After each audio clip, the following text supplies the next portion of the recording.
Let's look at the process accountability chart exercise, as we call it, PACE. This is a vital component of the scaling up methodology. Central to the ethos of scaling up is the principle of refining processes guided by lean principles.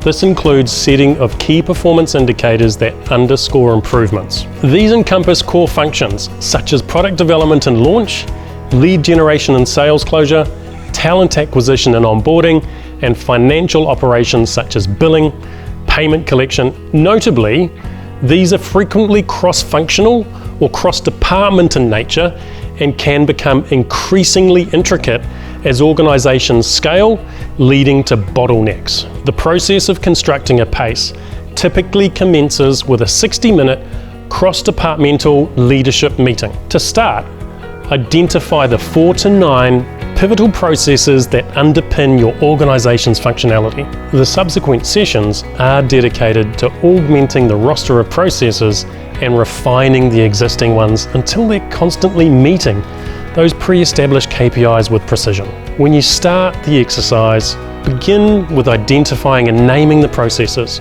Give each process a very specific name. So rather than just sales or recruitment, give each process an evocative and distinctive brand name, and that increases the perception of its significance. This branding not only enhances the value attributed to the process, but also cultivates buy-in from the stakeholders actively engaged in it.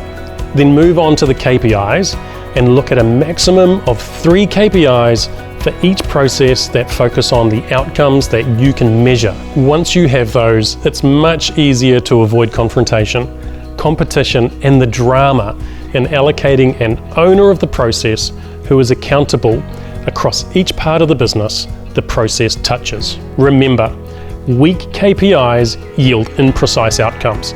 It's imperative to have specific, quantifiable goals for each process. If the team encounters difficulties in this regard, a constructive approach is to challenge them to provide estimations. It's far quicker and easier to commit to a concrete numerical value than to defer the task.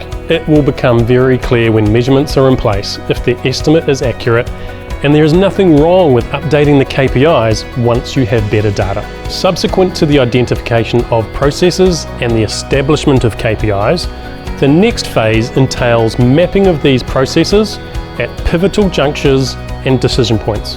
This should be completed by the person accountable with other team members that are involved with the process. Once you feel good about the initial process, share the process with the full team interacting in it.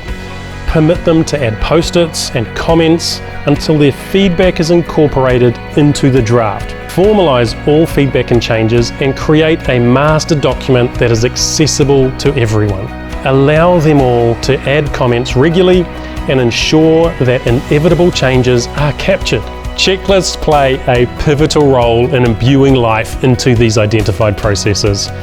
These checklists serve as vanguards of consistency, ensuring all of the requisite actions are executed meticulously and consistently. Even executives and employees can inadvertently miss critical steps in the absence of checklists. This highlights the significance of their incorporation.